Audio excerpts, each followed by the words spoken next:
Boxing show, sitting here with the one and only DSG, Danny Swift Garcia. How you feeling, champ? I feel good, man. I feel great in Philadelphia right now. Yeah. Enjoying this weather. Yes, sir. You looking like you in great shape, man, right now. I'm always in shape. I'm always training. I'm always ready. Now, listen, right now you the mystery man because everybody, Thurman just got out the ring with Porter. What's his name? Crawford just got out the ring with a guy. You know, everybody fighting and they waiting on you. So yeah. I know you can't say exactly what's next, but if you could have anyone in the ring right with you right now, who would it be? Man, it don't matter, man. At the end of the day, I'm a champion. Champion, they gotta fight the best. But at the end of the day, whoever they put in front of me, that's what I do. That's what I've been doing my whole career. Yeah. You know what I'm saying? That's what you got a manager for. That's what you got a promotion for. Yeah. They pick your fight. You go in there, it's teamwork, and we make it happen. Yeah, I appreciate that. Job. See, a lot of people they don't understand that, like you just said. I can sit here and call 20 fighters out, but that don't mean it's gonna happen. Right. That's what I was getting at. To the sport, like a lot of fighters tell fighters, a lot of fighters tell people what they want to hear, and they love them. But when you tell them the truth, they don't like you. So at the end of the day, it is what it is. And you still a man, you gotta do what you gotta do. What I gotta do. Yeah, I hear that. Put him in front of me, I'm gonna knock him down.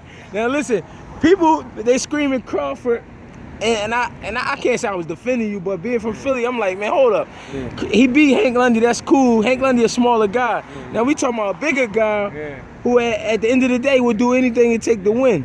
Crawford, you know, how you fare up in that fight? He's a good fighter, you know what I mean? But I fought fighters like him before, you know what I mean? I fought him before, actually. So it don't even matter. Yeah. But at the end of the day, I mean, he beat Pasto. That was a good victory. Pasto fought him on the undercard, got paid like $50,000. He was my mandatory. So you tell me he been along there with me. Right. You feel me? And I feel like every time somebody jump on the bandwagon, when it comes to you, you end up smashing the guy. Yeah. So I like when they hype somebody up when they fighting you because you always end up doing them in because they did the same thing with Matisse. You know, they were saying, oh, he gonna get there and he gonna get. I said, nah. And then you went in and hurt him bad, man. Some fighters get blessed with being on the good side of the politics. Some fighters never get the credit. That's just the way boxing is, you feel me? Yeah, I happen to fall in that category where it's always if, like, oh, but he landed a good hook or he got lucky or, I mean, if you can hit a motherfucker like this, bro. And if you knock him out, that's what you train for. You train to hit somebody, bro. You train to knock somebody out. You train to swing. I don't give a shit if it's not looking. Yeah. You train to swing and hit somebody. That's what you train for. You don't train 8 weeks to. I don't know what they expect. I don't know, man. Yeah, you know they always want you to pull a rabbit out the hat, man. That's all. It's always like that. Yeah. Now listen. I told somebody, Danny Garcia got to be one of the most humble fighters in the game. Why? Because we were sitting in the diner after your last fight. I mean, before your last fight, after the weigh-ins. Yeah. And I mean, you looked over at me and you just asked me, Greg, what you think you're going to do? I thought that was a big thing because you don't talk to me every day. You know, I don't see you every day, but you asked my opinion. Yeah. That was some humbling shit to me. Yeah. Now, how do you remain that way? You know what I mean? Walking around. No, I just like the, I mean, I know you know about boxing, you feel me? So I know you got a sense of, what somebody's gonna try to do, like. So I just asked, you know, you from Philly. What you think you gonna do? I just like to get what people's, you know, what people think about the fight and things like that. So you know, it is what it is. So that you think that keeps you more like a people person. You learn something new every time. So okay, true. People who think about they know everything. It's just like the fighters who never make it far about. So you doing stuff like that keeps you in tune with the people. Yeah, for sure, man. At the end of the day, the sport of boxing, you just continue to grow, learn, and... What's up, Angel? Oh, we got Angel Garcia. You already know what it is with him. If you don't know Angel Garcia, you don't know shit about boxing. My man. Hey, Angel, listen. Time and time again, you being told, you know, your son's not that good. He been cherry picking, which I think is bullshit. But you know how you handle that, man. Listen, man, I try not to feed into that because at the end of the day, I know, as long as I know Danny's 100, and Danny... We cashing out, man. We ain't worried about none of that. And he listen, that's all... Listen, the thing is that as long as I know Danny's knocking them out and putting them on one by one, like 47, we're gonna do the same thing we did 40.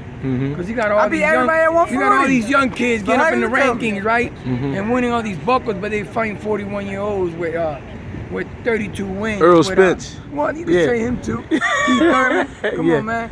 Listen, they got these guys at #1 welterweight. No, #1 in WBC, champ of the world. Yeah, the world.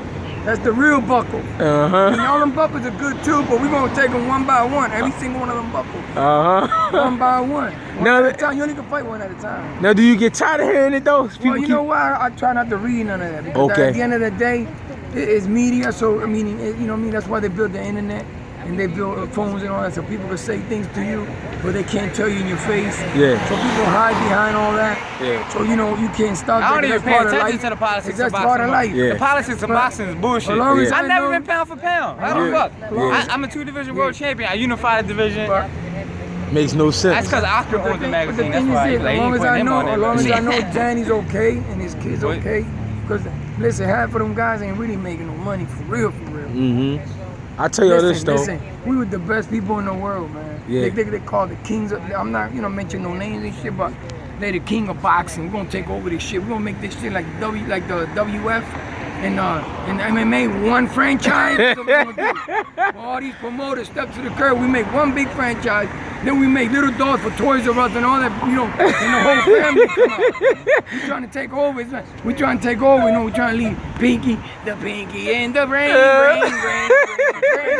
Who's brain though? Yes, Well, sir. I'm not gonna say the brain. You know who the brain is. The man of boxing. You know who it is. And listen, I'm not mad at it because you got your old school fighter here, man, and y'all my favorite father-son duo ever. You know what I mean? Because y'all had fun with this game. I never really see y'all arguing with each other, fighting with each other, and you go through your stuff, but we do. We don't argue. We don't get physical. Now. We crash heads. Yeah. But we don't get mad at each other for months. right. Like we get angry at each other, whatever. 2 seconds later, we back in the room. Still gotta get to work. Yeah, we push on. Like we move on. We men. We not little girls and bitch shit. You know what I'm saying? Girl getting mad at each other and all this bullshit. He say shit. Yeah. We grown men. We long dick. We from Philly. All right, I'm gonna let y'all go, man. I ain't gonna hold y'all no longer. We Thanks, fucking man. bitches.